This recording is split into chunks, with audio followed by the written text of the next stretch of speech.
Saúdo a todos com a graça e a paz do nosso Senhor e Salvador Jesus.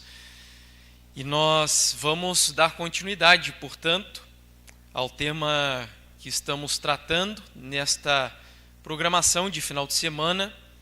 O título principal é Vivendo em Tempos Sombrios, e nessa tarde nós falaremos sobre vivermos na época do relativismo.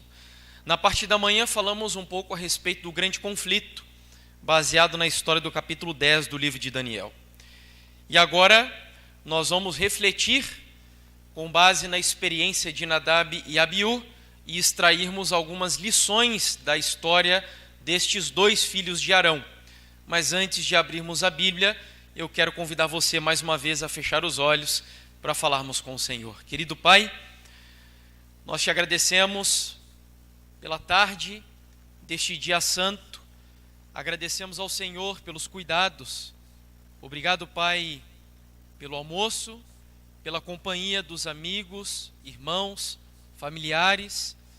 E obrigado porque voltamos à Tua casa neste momento para mais uma vez estudarmos a Tua palavra. Ela será aberta e nós novamente necessitamos da direção do Espírito Santo. Precisamos que o Senhor conduza este culto a fim de que a mensagem transcenda a esfera da informação e cumpra o objetivo de transformar a vida de cada um de nós. Que o Senhor fale conosco, atinja igualmente aqueles que acompanham pela internet, que da mesma forma o Teu Espírito atue e que o Senhor nos livre deste espírito predominante na nossa época, onde não há certo e errado, onde não há bem nem mal. Que o Senhor nos ajude a entender que os absolutos do Senhor devem ser os absolutos da nossa vida. É o nosso desejo, em nome de Jesus. Amém, Pai. Então abra a sua Bíblia no livro de Levítico, capítulo 10. Levítico, capítulo 10. Vamos ler os versos 1 e 2 apenas neste primeiro momento. Levítico 10, 1 e 2. Diz assim: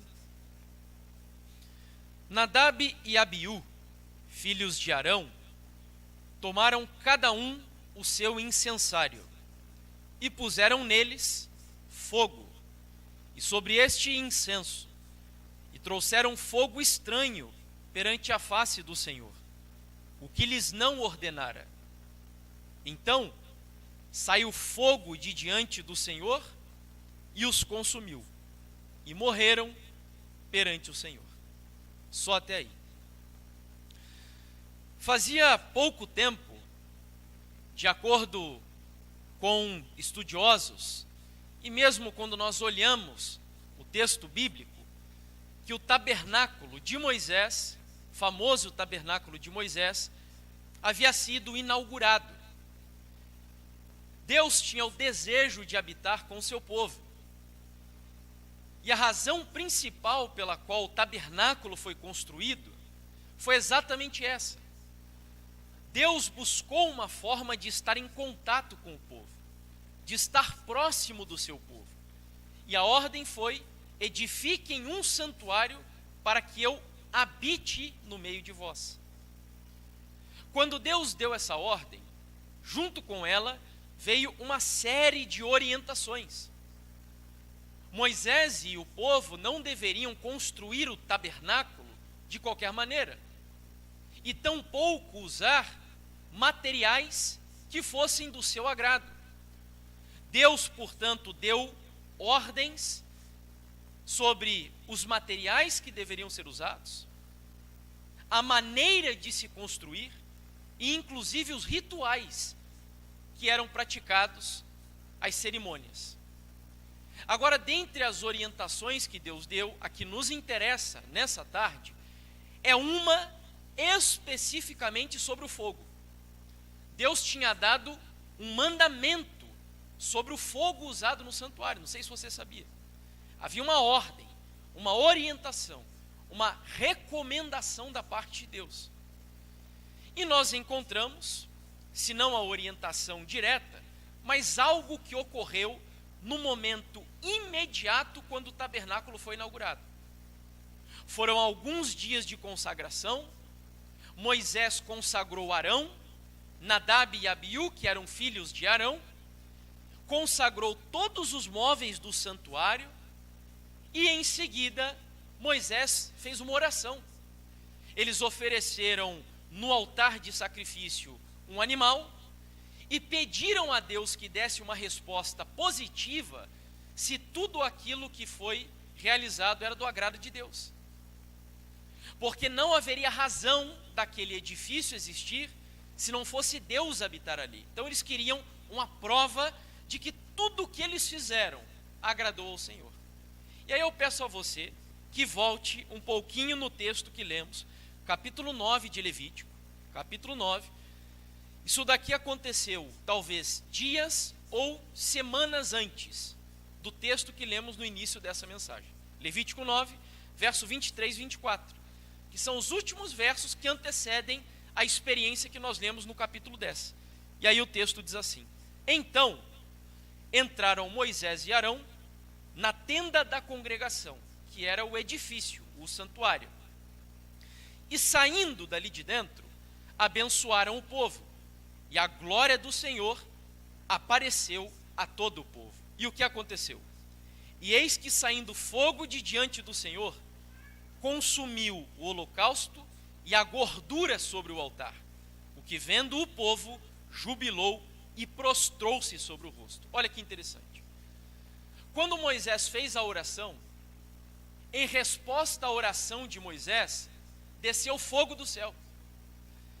E aquele fogo que desceu do céu, ao consumir o sacrifício, a oferta, nunca mais se apagaria no santuário. Não sei se você sabia dessa informação. Nós estamos na época das Olimpíadas. E existe uma cerimônia, meio mística até, associada às Olimpíadas, que é o fogo da pira olímpica, que nunca pode se apagar. Sabia disso? Esse fogo é permanentemente conservado aceso lá na Grécia, e sempre que uma Olimpíada começa, o fogo ele é tomado de lá, percorre o mundo inteiro, aí a pira é deixada no lugar onde as Olimpíadas serão celebradas. Agora no caso do Japão, quando se encerra, o fogo volta para o seu lugar de origem lá na Grécia. É um fogo que não se apaga. Eu não sei se há algum misticismo relacionado com a Bíblia por trás disso, mas é um fato que aqui nós temos algo semelhante. Deus acendeu aquele fogo. Aquele fogo não era um fogo qualquer.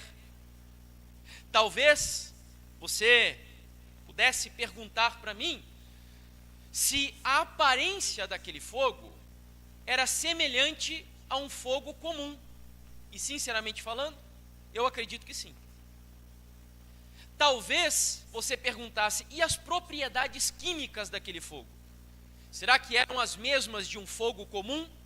Eu acredito que sim. Será que se você colocasse a mão sobre o fogo que Deus acendeu, a queimadura seria igual de um fogo qualquer? Eu tenho certeza que sim.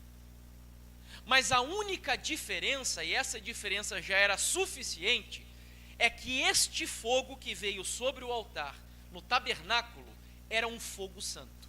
E por que era um fogo santo? Porque ele foi enviado da parte de um Deus santo. Não era um fogo qualquer. Deus enviou aquele fogo. E agora muita atenção. Todas as vezes que qualquer cerimônia dentro do santuário que exigisse fogo fosse praticada, o fogo utilizado tinha que ser o fogo que Deus enviou sobre o altar de sacrifício lá no átrio. Não poderia ser um fogo qualquer.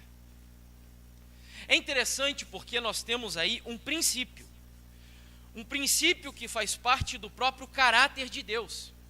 É intrínseco à sua própria natureza. Que princípio é esse? Abra aí a sua Bíblia, no livro de Ezequiel, capítulo 44.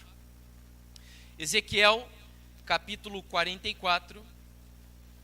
E veja que aqui está o princípio que Deus estabelece, institui, e que vai permear toda a vida da igreja no Antigo Testamento e deveria permear a vida da igreja hoje também.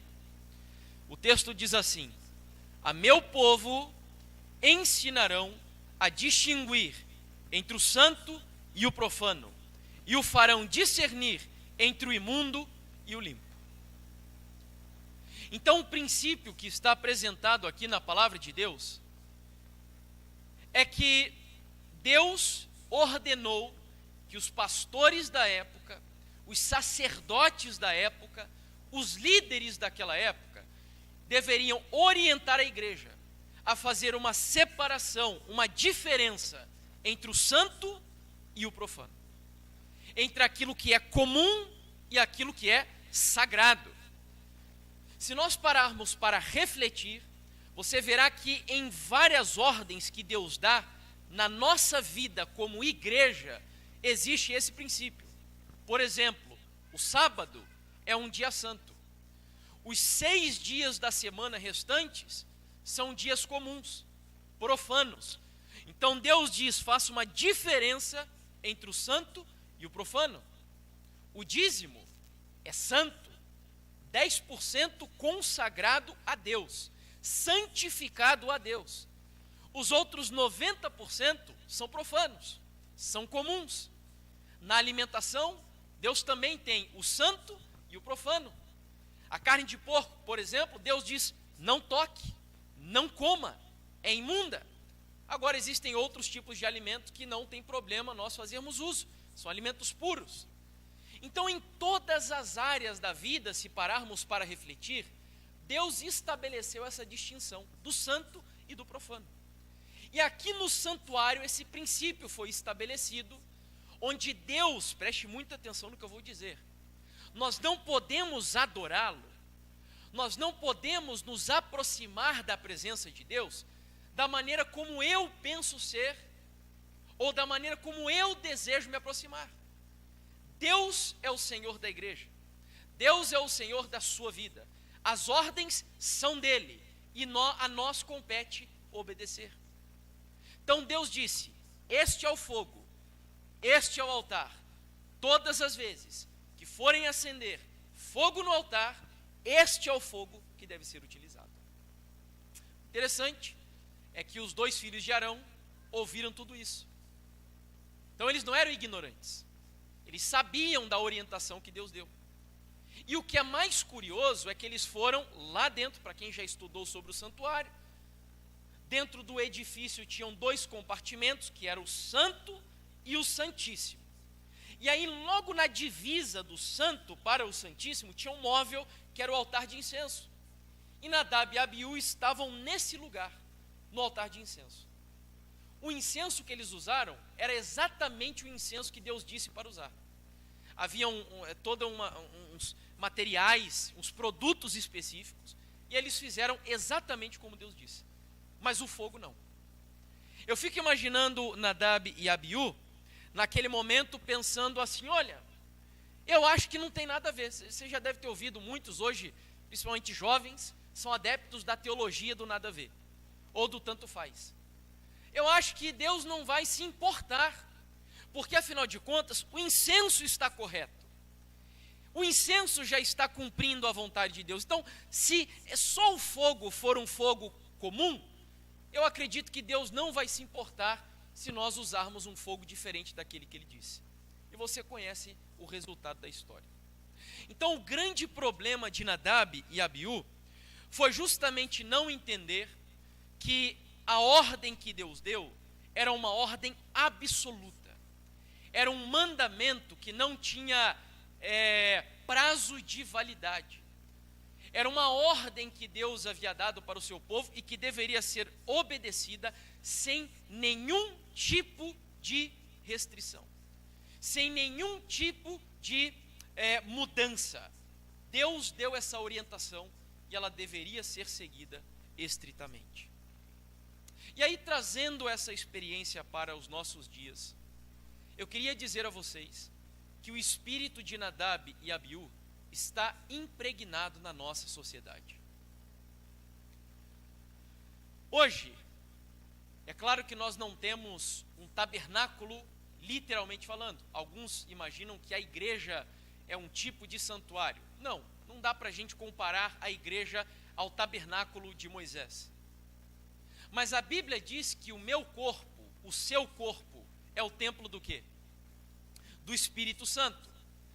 Então, entenda agora que o tabernáculo de Moisés, lá do Antigo Testamento, embora exista um santuário no céu, hoje aqui na terra é o seu corpo.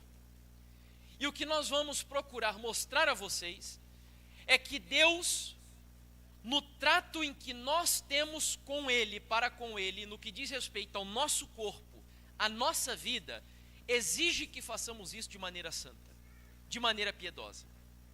Então, o seu corpo não pertence a você, é templo do Espírito Santo.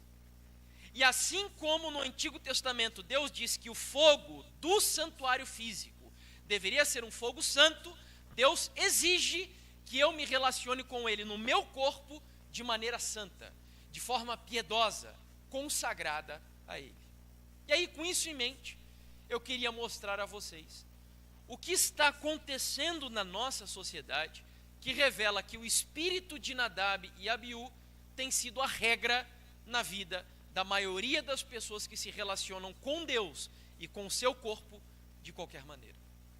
E o primeiro exemplo é este daqui. No ano de 2015, foi lançado um filme no Brasil chamado Olmo e a Gaivota. É um filme nacional. A história do filme tem um objetivo bastante claro, que é sensibilizar o coração dos espectadores para se engajarem ou, no mínimo, aceitarem o aborto indiscriminado, sem nenhum tipo de critério. Hoje a Constituição Federal permite que mulheres abortem em alguns casos específicos, por exemplo, o estupro é um deles. Mas o filme aqui, ele cria toda uma dramatização para no final levar as pessoas a ficarem com pena da atriz principal por uma questão que não tem nada a ver, a fim de legitimar as mulheres a abortarem por qualquer motivo. E aí a diretora do filme, que é a Petra Costa, veio nas redes sociais falar a favor do aborto, promover o seu filme.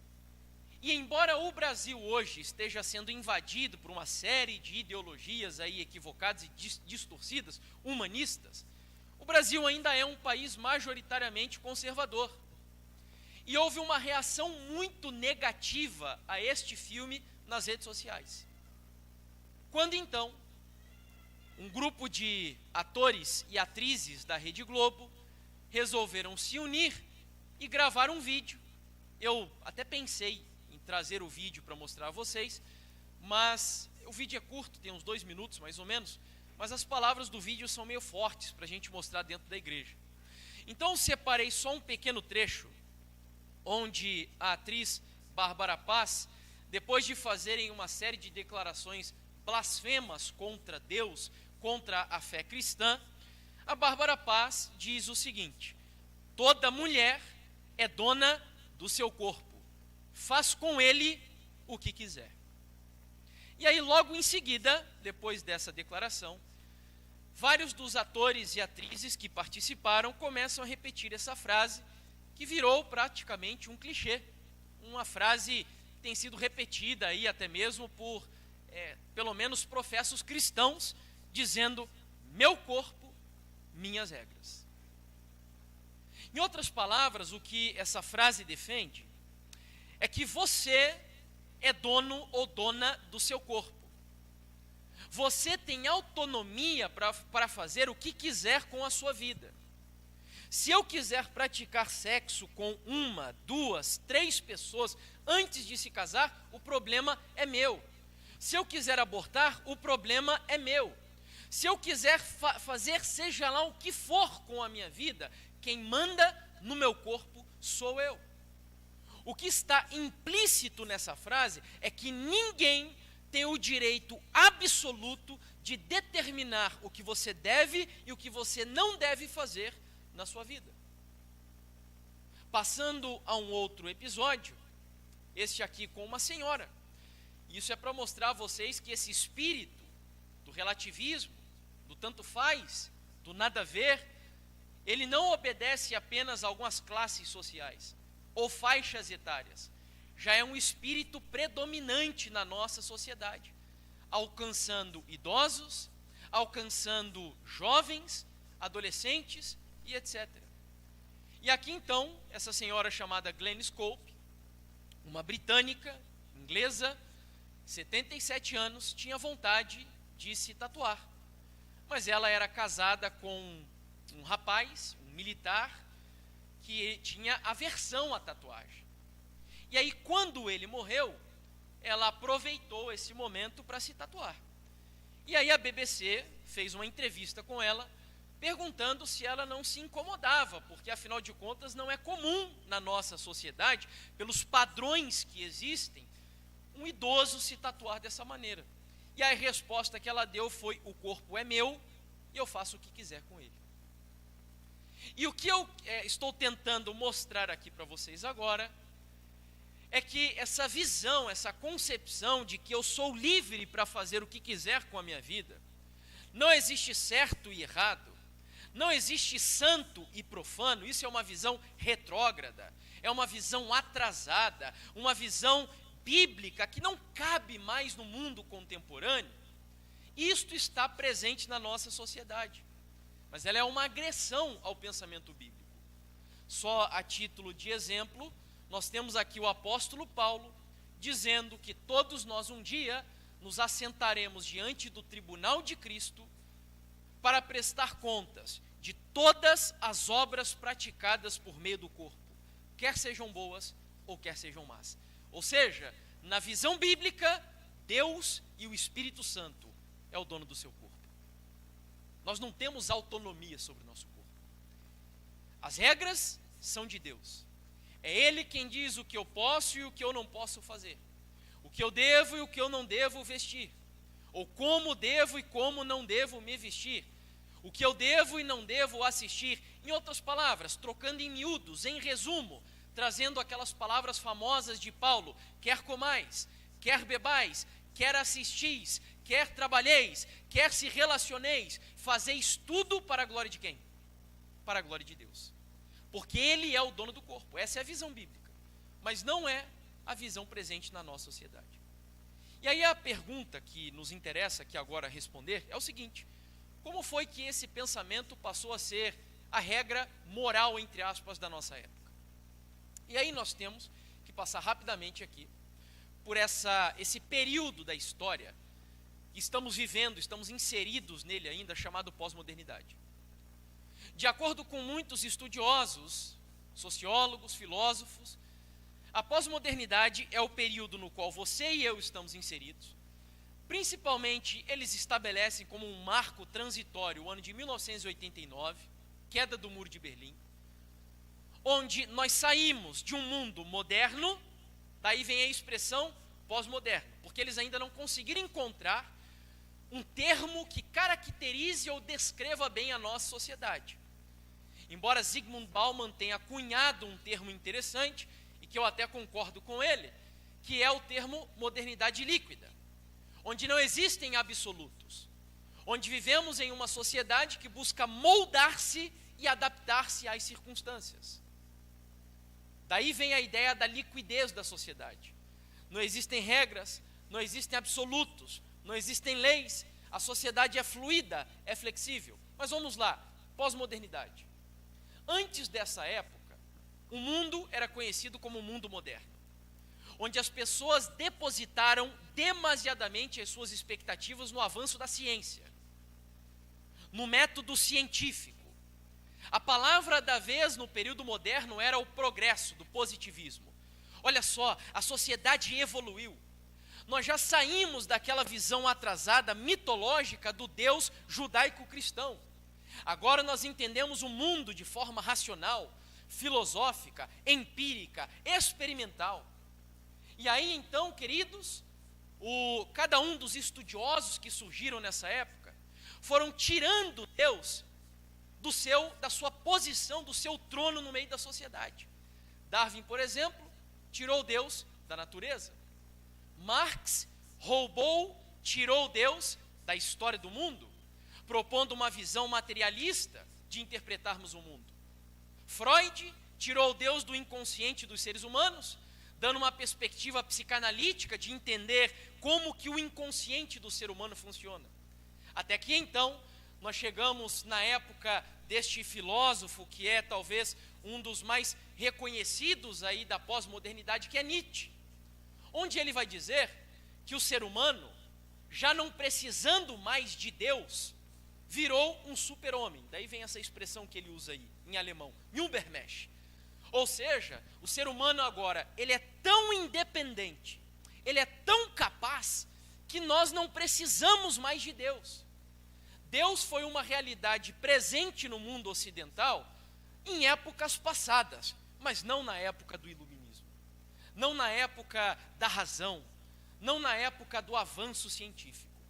O problema é que essa esperança que o homem ocidental tinha na ciência foi frustrada.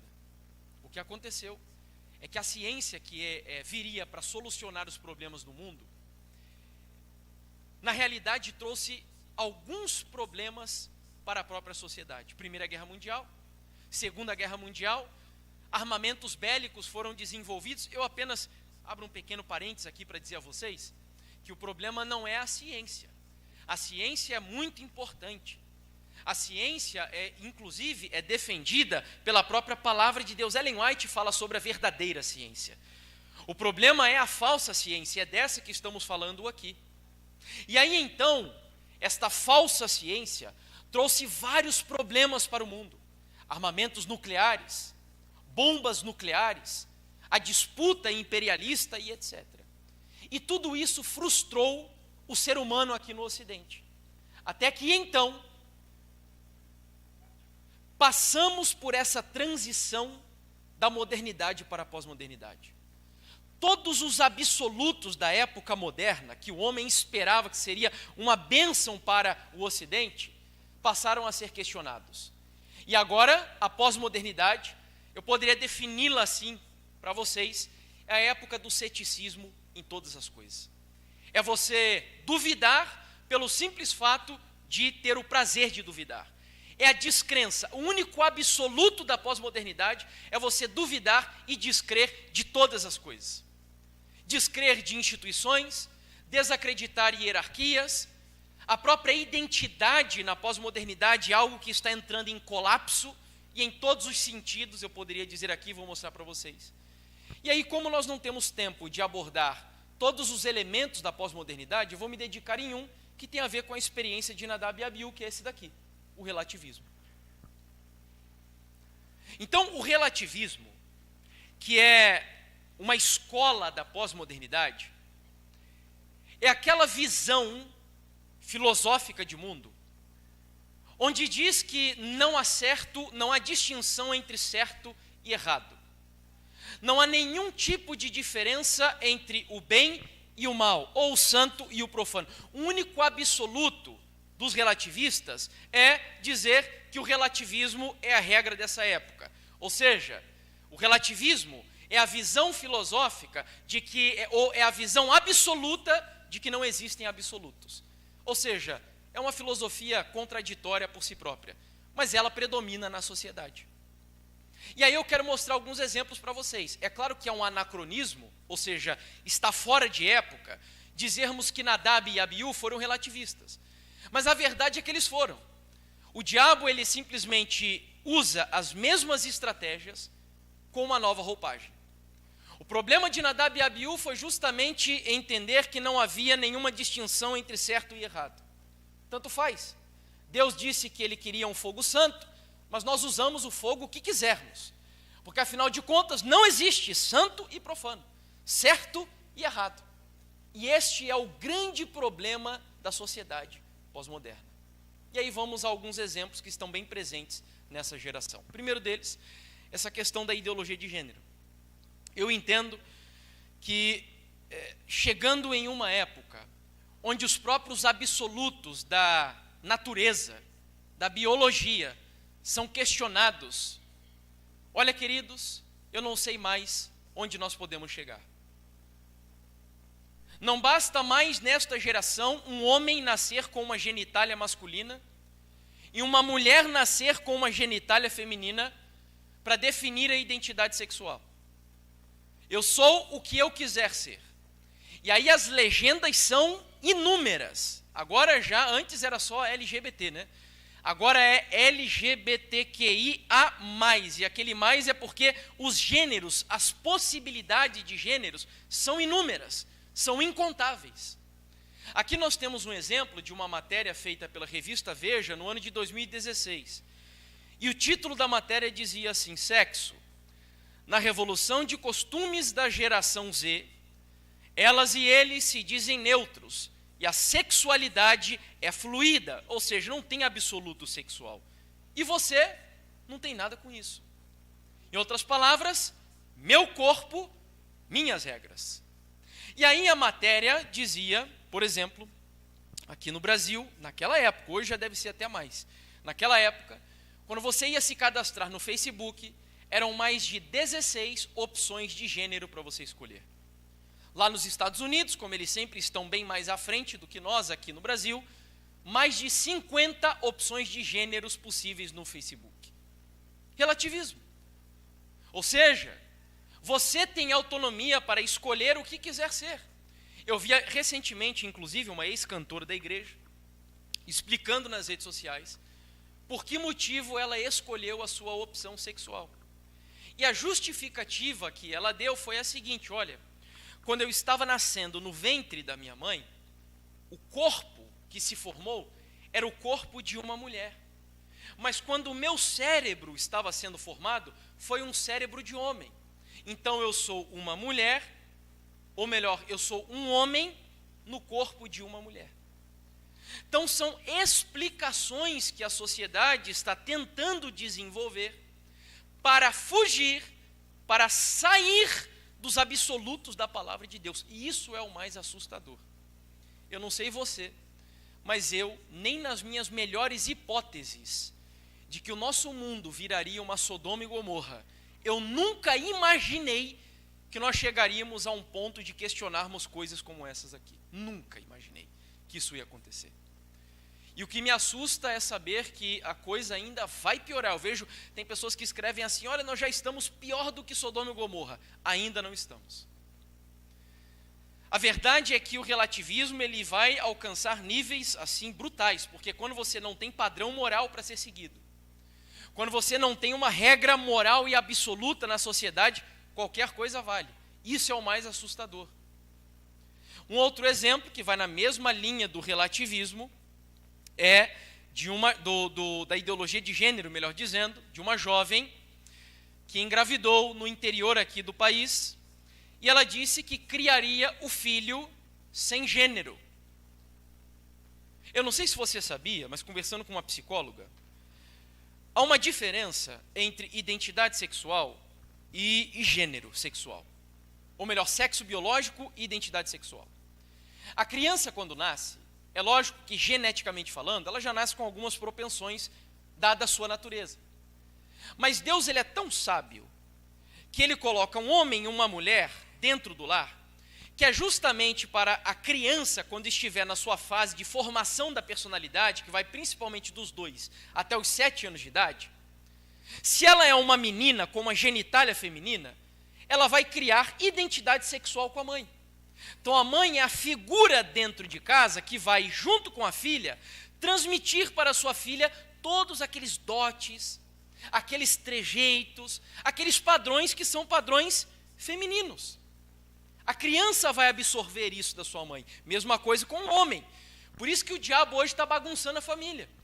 Porque a ausência do pai dentro de casa, a ausência da mãe dentro de casa, prejudica muitas vezes a identidade sexual das crianças. É por isso que também eu não me arriscaria a dizer, mas digo quase que com toda certeza, que a sociedade hoje, aqui no Brasil, obriga pais e mães a colocarem os seus filhos a partir dos 4 anos na escola. Sabe por quê? Porque tem um psicólogo da educação chamado Jean Piaget, onde ele, fazendo estudos de observação, chegou à conclusão de que uma criança, ela forma a sua personalidade, como eu acabei de dizer, dos 2 até os 7 anos de idade. E até 1996, a Lei de Diretrizes e Bases aqui no Brasil, que regula a educação brasileira, obrigava as crianças a frequentarem a escola apenas a partir dos 7 anos de idade. Mas eles viram que eles não estavam conseguindo mudar a sociedade dessa maneira. Porque com 7 anos a criança já vinha viciada, ou, tem a palavra que me fugiu aqui agora, ela vinha já doutrinada exatamente pelo pai, obrigado Rafa, pelo pai e pela mãe dentro de casa, e então era muito difícil mudar a ética, os valores das crianças nas escolas. O que fazer? Tragamo-las mais cedo para o ambiente escolar, para implementar o que eles chamam de ética revolucionária, ou valores revolucionários, que é o que está presente na nossa sociedade.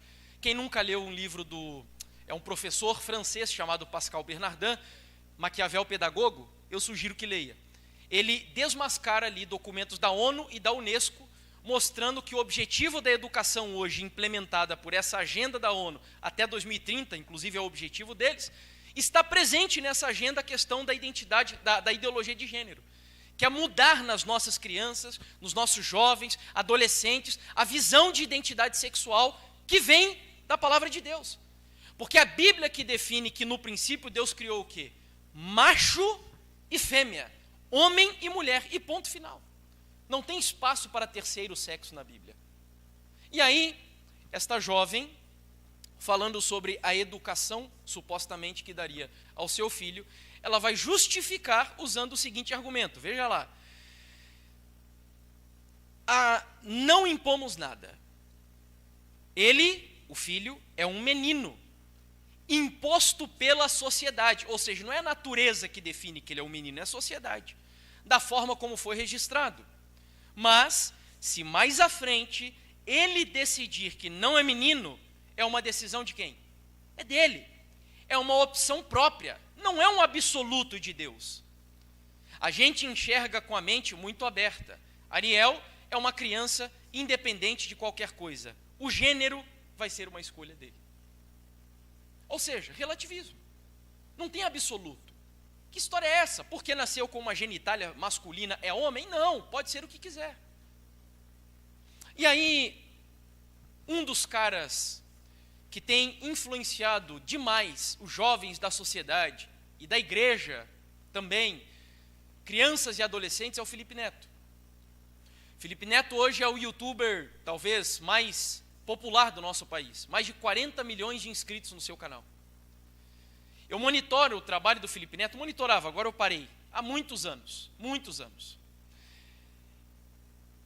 E em 2016, ele gravou um vídeo para o seu público majoritariamente infantil, vai lá dos 8 até os 14, 15 anos de idade mais ou menos, chamado Felipe Neto é ateu. Ele removeu esse vídeo depois. O vídeo tinha tanto palavrão que é impossível mostrar o vídeo também aqui. Eu separei um pequeno trecho onde ele propõe a visão que ele tem de Deus, de certo e errado, de padrões sociais e etc. na sua vida. E ele diz assim: eu não preciso de um guia de leis ou regras divinas sobre o que é certo e o que é errado, para que eu tenha o meu próprio valor de certo e errado.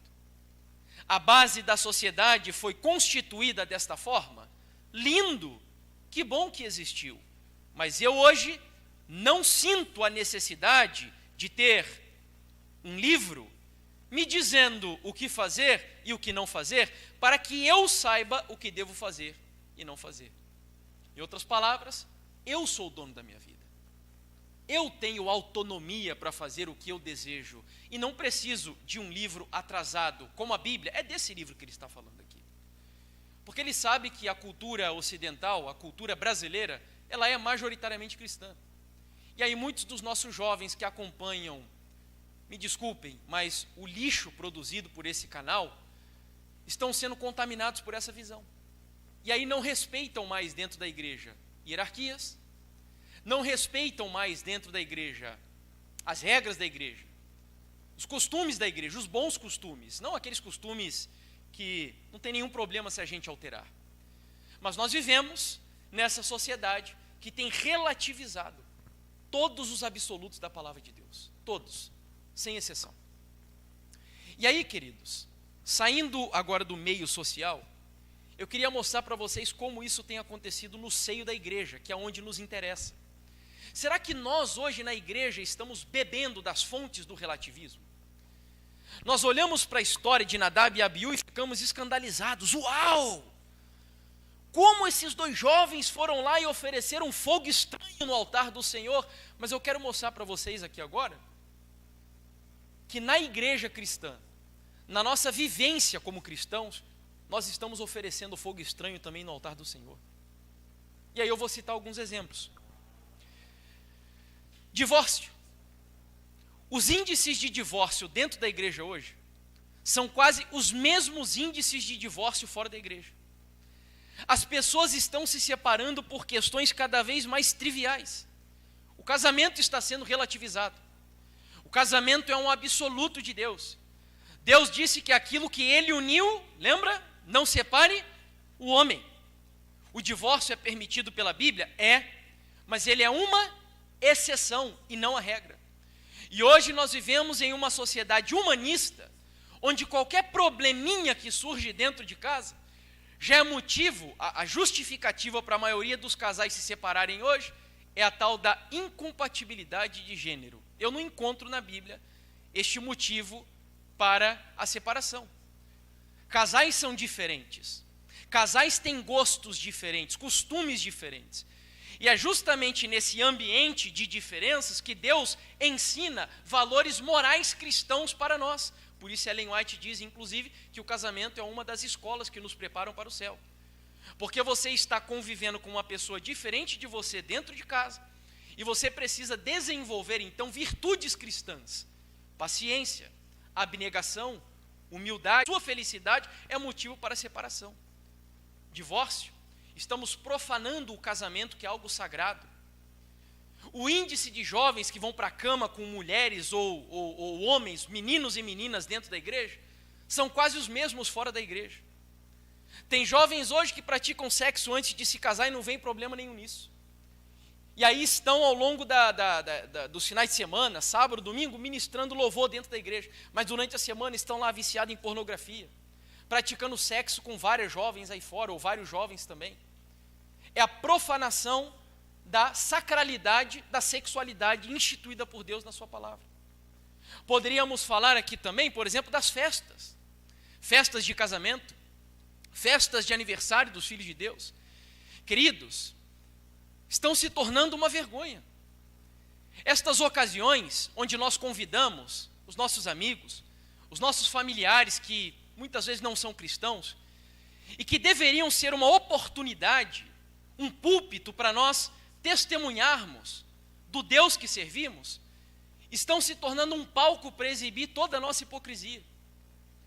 As roupas que se usam nessas festas, as músicas que se tocam lá, viraram festas mundanas, assim como os mundanos fazem aí fora.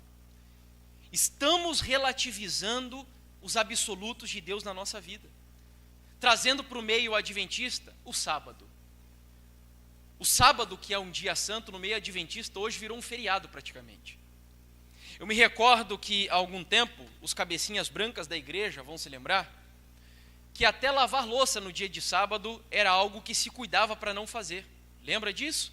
Inclusive é uma orientação que Ellen White dá, justamente para as mulheres evitarem fazer aquilo que é corriqueiro durante a semana. É claro, chegou alguma visita lá na casa, que você não esperava, e aí tem louça por lavar, você precisa lavar para servir a visita, sem problemas nenhum. Mas Ellen White recomenda, fuja daquelas atividades corriqueiras. Hoje, não só isso está sendo banalizado, como eu já preguei em algumas igrejas, onde falei isso que falarei, e no final tinha pessoas me agradecendo porque praticavam isso, tinham outros que saíram ofendidos porque falei que hoje está cada vez mais comum adventistas saírem do culto no dia de sábado e irem depois almoçar em restaurante. Está cada vez mais comum, principalmente em igrejas elitizadas aí do nosso país. Estamos relativizando o sábado também. O sábado que é santo, um dia para fazer bem ao próximo. Gastamos às vezes assistindo porcaria na televisão. E enfim. Poderíamos falar aqui também sobre a questão dos de joias.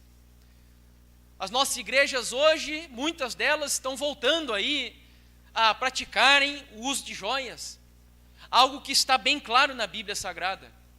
E que também Ellen White orienta a respeito deste assunto. Estamos relativizando, dizendo que é um elemento cultural, não tem problema nenhum. Porque em tal lugar as pessoas usam, em determinada cultura usa-se e não há problemas. Estamos relativizando muitos elementos absolutos que foram instituídos pela Bíblia na vida da igreja e que hoje estão sendo deixados de lado.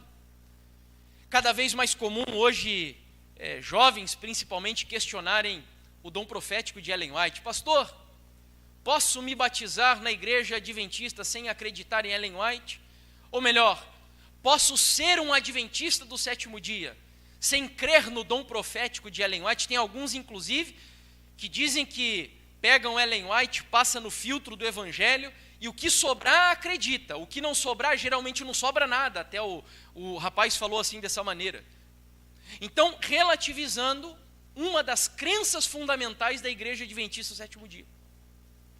E aí eu digo, é possível ser cristão sem crer em Ellen White? É lógico que é possível.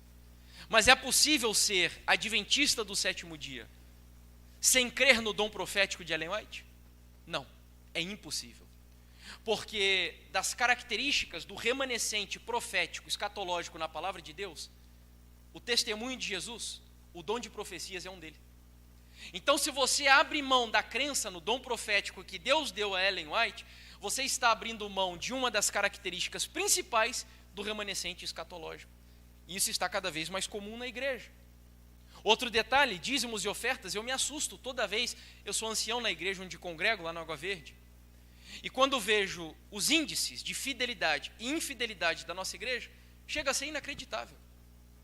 Como pode adventistas que se creem guardadores da lei, que zelam pela lei do Senhor, pelos mandamentos do Senhor, roubarem a Deus nos dízimos e nas ofertas?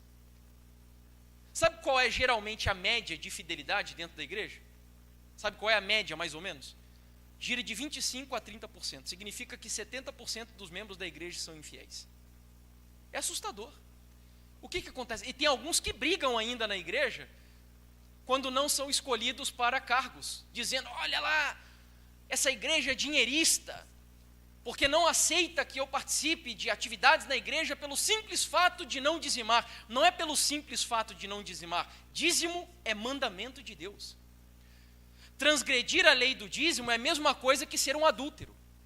É a mesma coisa que ser um fornicador. A mesma coisa que ser um fofoqueiro, dar falso testemunho, que é outro problema também. Nós temos hoje, cada vez mais espalhado dentro das igrejas, irmãos que vivem se degladiando no ambiente eclesiástico, disputando cargos dentro da nossa igreja. Chega a ser inacreditável, queridos. Pessoas que querem ir morar no céu, que servem a um Deus que deixou o céu para vir a esse mundo, e não só se fez homem, mas morreu como o mais desgraçado dos seres humanos. Pessoas que querem morar com esse Deus estão disputando cargos eclesiásticos dentro da igreja, brigando porque quer ser primeiro ancião, porque quer ser diretor de não sei o que lá. É terrível. E sabe o que é isso? É o espírito do relativismo predominando, infelizmente, na nossa sociedade, na nossa igreja. E é triste.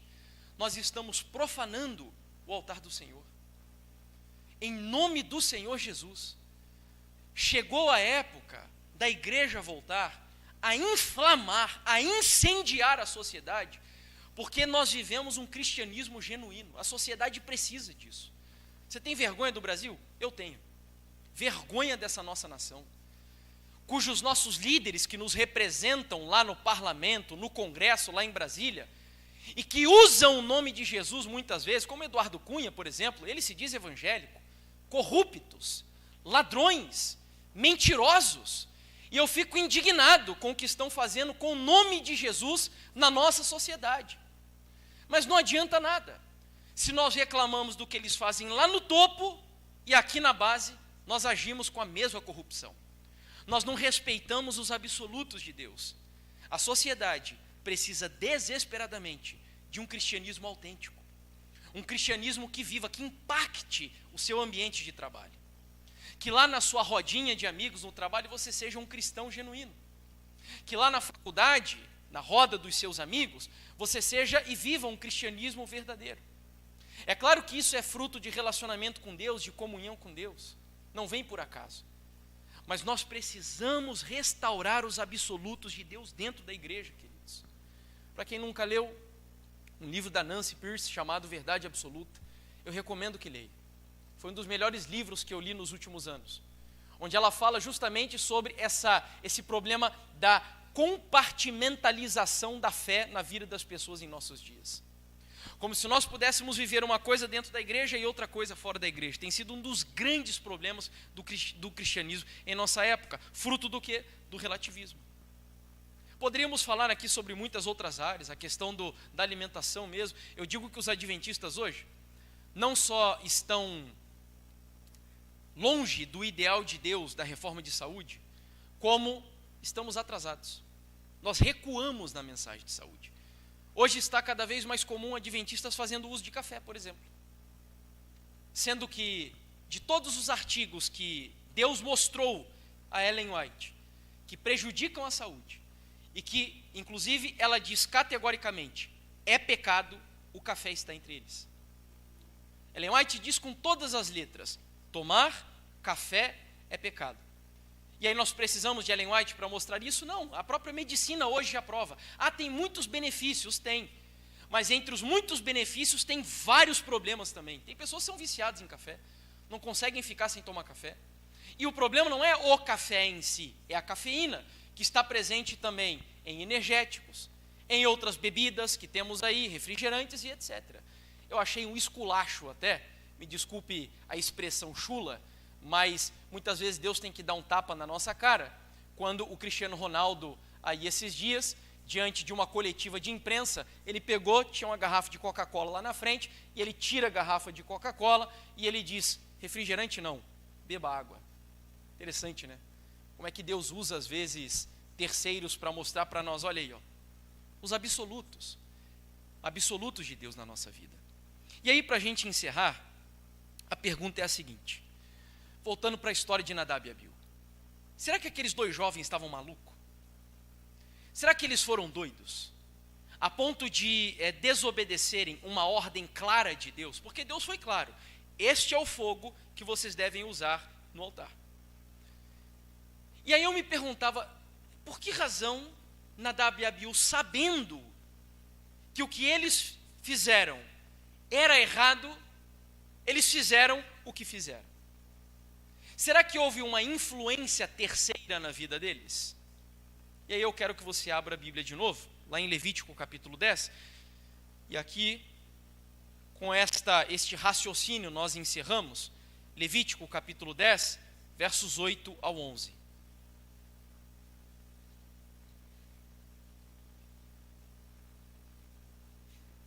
Levítico capítulo 10, versos 8 ao 11.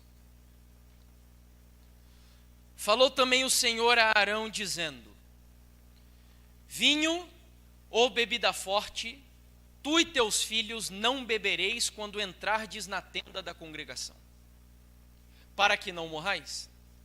Estatuto perpétuo será isso entre as vossas gerações, para fazerdes diferença entre o santo e o profano, e entre o imundo e o limpo, e para ensinardes aos filhos de Israel todos os estatutos que o Senhor lhes tem falado por intermédio de Moisés. Parece estranho essa história aqui, né? Ou seja, nós começamos o episódio lendo sobre Nadab e Abiú, ofereceram fogo estranho, e aí do nada a Bíblia começa a dar uma orientação dizendo que não é para beber vinho. Qual é a relação desta experiência com a experiência de Nadab e Abiú? Muitos eruditos da Bíblia, inclusive Ellen White, dizem que o grande problema de Nadab e Abiú foi que antes de entrarem no santuário para apresentarem a oferta ao Senhor, eles estavam bêbados. estavam embriagados. Eles haviam bebido tanto vinho, que perderam a noção do certo e do errado, do santo e do profano. Porque, não sei se você sabe, é lógico que você tem conhecimento disso, mas a embriaguez, ela te torna insensato, louco. Ela faz com que você perca as percepções do correto, do errado, do que é bom, do que é mal. Você perde completamente o domínio próprio. E aí, quando Nadab e Abiú, bêbados, entraram no altar, no santuário, melhor dizendo, eles não tinham noção do que estavam fazendo. Foram rebeldes porque deram possibilidades do diabo controlar a mente deles, através da embriaguez. E aí Ellen White, comentando este episódio, diz assim: Nadab e Abiú, isso está no livro Patriarcas e Profetas, essa daqui é uma versão jovem do livro. Nadab e Abiú jamais teriam cometido aquele pecado fatal se antes não estivessem sob o efeito do vinho que tomavam livremente. Por sua intemperança, não estavam mais qualificados para o desempenho da função sagrada. Tinham a mente confusa e as percepções morais do certo e errado tão adormecidas que não conseguiam fazer a diferença entre o sagrado e o comum. E aí, talvez vocês estejam pensando agora, eu estou tranquilo então, porque eu não bebo bebida alcoólica, eu não bebo cerveja, não bebo vinho, eu também não bebo nada disso. Como adventistas, nós temos, inclusive, por princípio da própria igreja, o não uso de bebidas alcoólicas. Mas é aqui que eu quero dizer para vocês que o vinho de Nadab e Abiú hoje tem uma aplicação muito mais profunda na vida da igreja. Você vai se lembrar que a Bíblia diz lá no livro do Apocalipse que há uma mulher, e mulher em profecia é o quê? Igreja, é um sistema religioso. E aí a Bíblia diz que esse sistema religioso embriaga as nações fazendo uso do quê? De um vinho. A Bíblia, inclusive, usa o termo vinho das prostituições. Isso é tão forte quando você vai lá no idioma original, quando diz que o cálice daquela mulher estava cheio de abominações, das suas imundícias, a palavra usada ali, ela faz referência ao sêmen masculino, como se ele estivesse contido ou posto dentro do cálice que esta mulher usa para contaminar as nações. Agora é claro, hoje não é bebida alcoólica. Você sabe que no Apocalipse, vinho não é vinho, é símbolo de doutrinas, de dogmas e principalmente, preste atenção no que eu vou dizer, estilo de vida. O diabo tem acesso à sua mente, diretamente falando? O diabo pode acessar a sua mente? Não, só Deus tem acesso à sua mente. Mas indiretamente falando, o diabo pode acessar a sua mente, sim ou não? Sim, através do quê? Das avenidas da alma. Quais são as avenidas da alma? Os 5 sentidos. Então, eu não tenho tempo para citar todas as passagens aqui, eu vou apenas ler rapidamente. Para você ter ideia, Ellen White diz que tudo quanto prejudica a sua saúde não somente diminui o vigor físico, como tende a enfraquecer as faculdades mentais e morais. Segundo, ela chega a dizer que a mente dos jovens está tão cheia de insensatez, de loucura, que a conversação dos jovens é vazia e vã. E ela conclui dizendo, atenção, são palavras dela, eles têm um agudo ouvido para a música, e Satanás sabe até que órgãos provocar para os animar, absorver e seduzir a mente de maneira que Cristo não seja desejado. Então olha só, o diabo usa o paladar, o diabo usa os ouvidos, o diabo usa os sentidos para perverter a noção das pessoas hoje na igreja do certo e do errado. Terceira e última citação, a mente, olha só, esse texto é muito forte. A mente, a qual se permite absorver-se na leitura de ficção, fica arruinada. É claro que ela não está aqui falando de ficção quaisquer. Ellen White lia ficção. Por exemplo, o livro de John Bunyan, Não sei quantos já leram, é muito bom. O Peregrino é uma ficção, e é excelente. Os clássicos, Dostoiévski, Machado de Assis, Tolstói, alguns outros aí. Tem problema se nós lermos estes livros, Ellen White lia, para extrairmos lições positivas da literatura. Mas existem ficções que ela apresenta como sendo destruidoras da moral, da mente. Tem uma outra citação onde ela diz que haviam novelas escritas na época dela que tornavam as mulheres que liam sentimentalistas. A mente ficava doentia. E aí eu fico pensando, imagine se Ellen White vivesse hoje, na época da televisão, o que ela diria? Onde que eu quero chegar? Por que a sociedade está da maneira como está hoje? Porque ela está embriagada com o que a literatura falsa oferece, com o que a televisão oferece, com o que as séries oferecem, com o que a música oferece, com a alimentação lixo que a sociedade nos oferece. A mente das pessoas está insana. As pessoas são quase que incapazes de escolherem, inclusive isso não sei quantos já ouviram dizer, mas tem uma frase entre marqueteiros e publicitários que eles dizem assim, que o objetivo da publicidade é fazer você comprar aquilo que você não precisa com um dinheiro que não tem, para se mostrar a pessoas que você não conhece aquilo que você não é. Entendeu? Comprar o que você não tem, com dinheiro, comprar o que você não precisa com dinheiro que não tem, para se mostrar a pessoas que você não conhece aquilo que você não é. E para isso eles vão fazer o quê?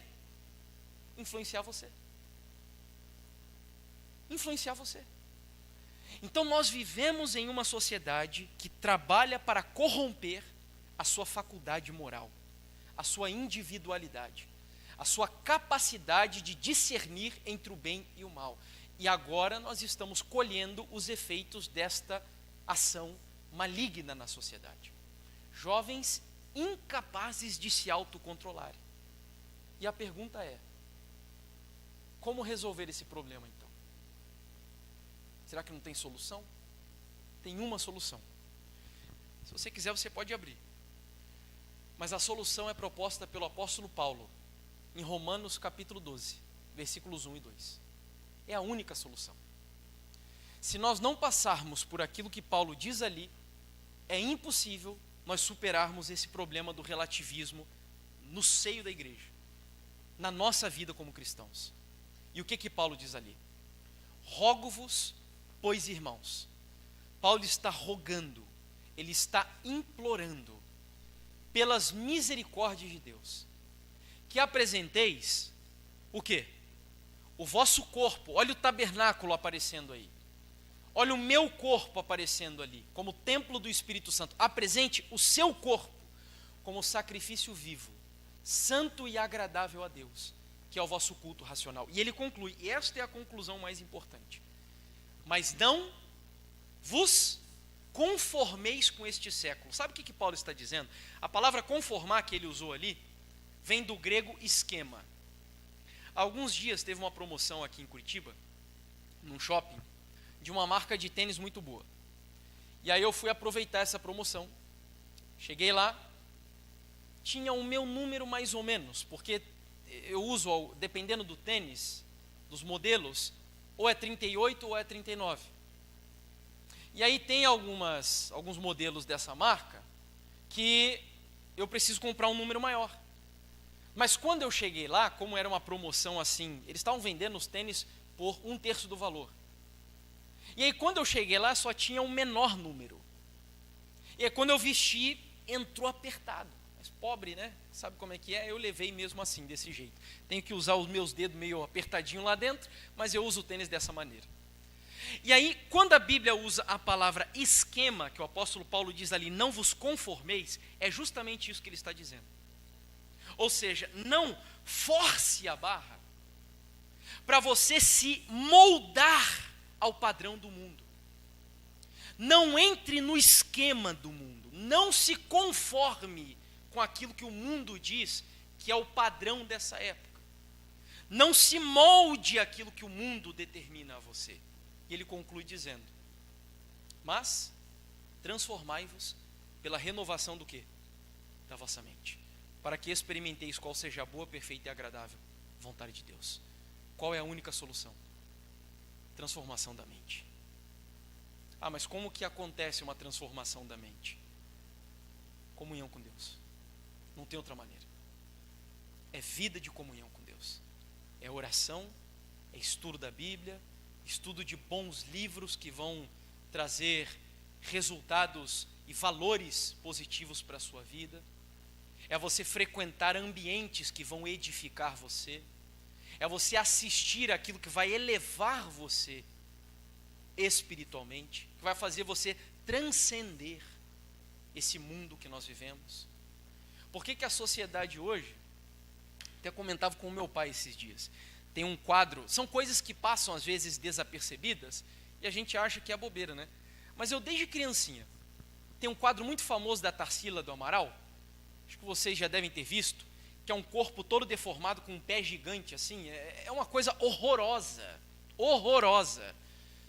Mas os críticos da arte hoje acham aquilo lindo, maravilhoso. Aí você pega um quadro daquele e compara, por exemplo, com um quadro de Van Gogh, ou uma escultura como a La Pietà de Michelangelo. Chega a ser ridícula a comparação. Qual que é o objetivo da sociedade hoje? É destruir os seus conceitos de beleza, de moral, a sua visão ética, cristã de mundo. O objetivo da sociedade é anular em você os valores que a Bíblia instituiu para a sua vida. Isso é terrível, é assustador, meus irmãos, o que vivemos. Por isso que o título desse final de semana é Vivendo em Tempos Sombrios. Nós temos uma elite intelectual hoje no mundo que quer destruir a sociedade.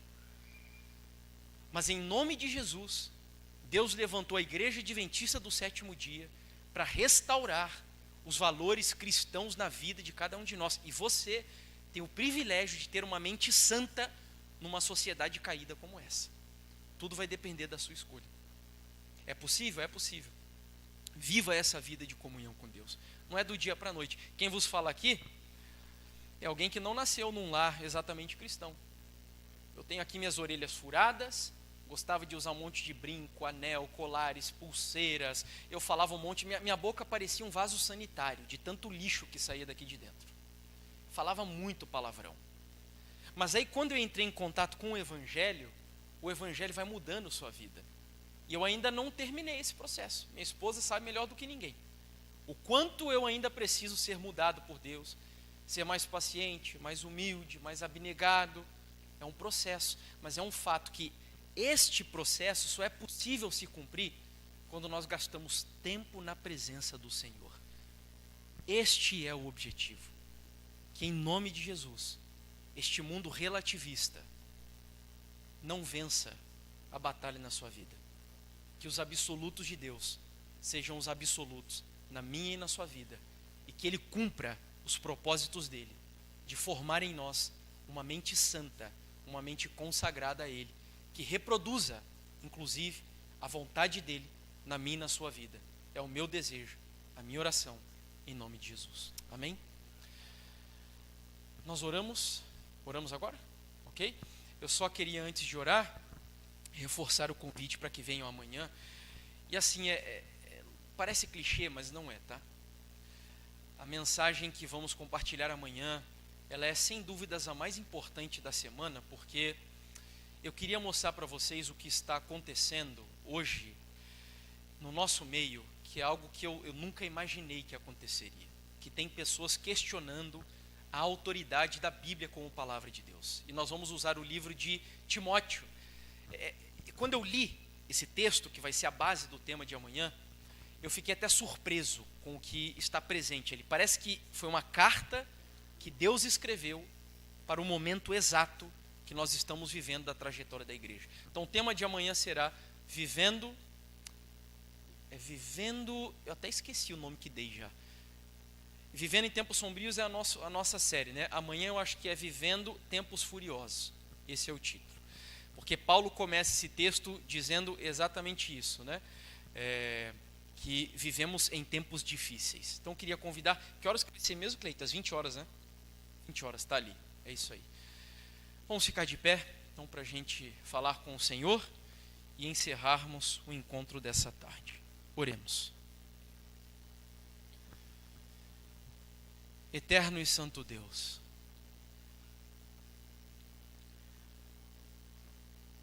em nome do Senhor Jesus Cristo, ó Pai, é difícil o momento da história que vivemos. Nós somos a minoria se comparados à quantidade de pessoas, de grupos, que estão escolhendo outros valores, outros princípios, outra visão de mundo para seguirem, Senhor. Somos uma minoria. Uma minoria que ainda é mais reduzida quando vemos que dentro da própria igreja cristã, e aí no nosso caso adventistas, existem muitos que estão sendo furtados por essas novas ideias que prevalecem no nosso mundo. O relativismo tem sido a regra da sociedade. Não há certo e errado, Senhor.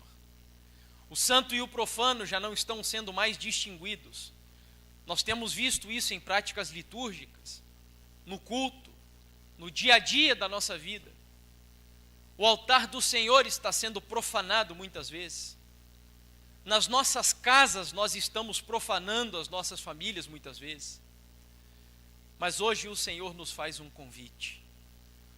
O convite para que este mundo de relativismo não invada a nossa vida, não invada o nosso lar, e que a tua palavra seja a única regra áurea da vida de cada um de nós. Nós queremos nesta tarde dizer ao Senhor, e eu me coloco aqui como representante da igreja em oração, que em nome de Jesus, nós abrimos as portas do nosso lar e as portas da nossa vida, para que o trono da nossa família e o trono da nossa vida sejam ocupados pelo nosso Senhor Jesus Cristo. Que Ele seja o soberano, que as regras absolutas do Teu reino sejam as regras da vida de cada um de nós. Que vivamos um sexo santo, que vivamos as finanças de maneira santa, que vivamos, Senhor, uma alimentação consagrada a Ti, que a nossa televisão, o nosso smartphone, a nossa internet, as músicas que ouvimos, que a nossa vida como um todo seja consagrada no altar do Senhor. Nós queremos viver para a glória do Teu nome. Usando, Pai, as palavras dos puritanos na confissão de fé de Westminster, Senhor, nós entendemos hoje que o nosso propósito de existir aqui nesse mundo é vivermos para a glória de Deus e gozarmos o Senhor, nos alegrarmos em Ti para todo sempre. Cuida de nós, ó Deus. Eu entrego essa igreja em Tuas mãos. Eu peço que o Senhor a preserve no meio desse mundo caído. Que o Senhor fortaleça cada um dos membros dessa igreja e das visitas que estão aqui. E nos batize com o Espírito Santo. Para que no nosso altar nós só ofereçamos o fogo do Teu Espírito Santo. Que nenhum fogo estranho seja oferecido no nosso altar. Para a honra e glória do Senhor oramos. Dedicamos a vida a Ti. Em nome de Jesus. Amém, Senhor Deus.